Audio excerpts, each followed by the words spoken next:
Okay, so before we do any calculations for the photoelectric effect, let's go ahead and just talk about it conceptually. It's really a lot easier to figure out what to do with the equations when you understand what's going on. So let's go ahead and start with this partial experimental setup that I have here. Okay, so this is technically in an evacuated chamber. Okay, so we've taken the air out, it's under vacuum. And inside that chamber we have a light source and a metal surface. Okay, and that light source has some wavelength, and we are reminding ourselves that that wavelength is going to be related to the energy of the photons that are striking the surface. Okay, so that energy of the photon is equal to hc over lambda. Okay, where lambda is the wavelength. Okay, so, all right, let's erase that because it's bugging me. Okay, all right, so we have some light source that has a certain energy, okay, and it's going to shine down on our surface. So let's go ahead and pick, how about bright blue, okay, and it's going to shine down on our surface as photons, and when it strikes the surface, then a photon, if it has enough energy, it will eject one of these electrons. Okay, so we're assuming that one photon can potentially eject one electron. Now, the key here is that the photon itself has to have enough energy to overcome something called the binding energy. Okay, and in the photoelectric effect we call that the work function of that metal. Okay, so that metal binds those electrons to it. It really doesn't want to give them up very badly, so you have to put in a certain amount of energy to get those to eject. Okay, so that's this work function right here. So this is the work function.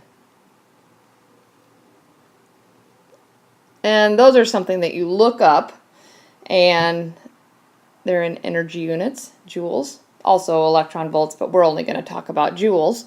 Okay, and so we can see in our equation here that this work function is subtracted off the energy of the photon, and that quantity is equal to the kinetic energy.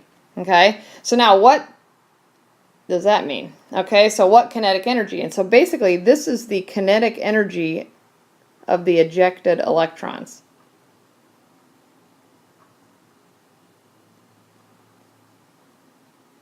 Okay, and that's in joules also. All right, so the bottom line here is that if a photon is energetic enough, so if E photon is high enough, so if there's enough energy in that photon, then after it overcomes the work function, okay, so this is this quantity that we're subtracting off, then excess kinetic energy is going to be carried away with that ejected electron. Okay, so if E photon is high enough. Now, it may not be, okay? But if it's high enough, if that energy is high enough, then that electron will be ejected. Okay? So in general, let's just remind ourselves also that the energy of a photon increases as wavelength decreases. Okay? So shorter wavelengths are going to give higher energy photons. Okay? And also, we can also relate E photon to the frequency, of course, and that's very direct. So the higher the frequency, the higher the energy of the photon. Those are directly related.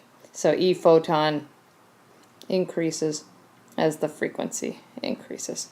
Okay, so overall, in this experiment, what we're doing is we're shining photons with a certain energy on that metal surface. And after they overcome that binding energy, or basically overpower it, then the electron will be ejected, and it'll be ejected with a certain kinetic energy.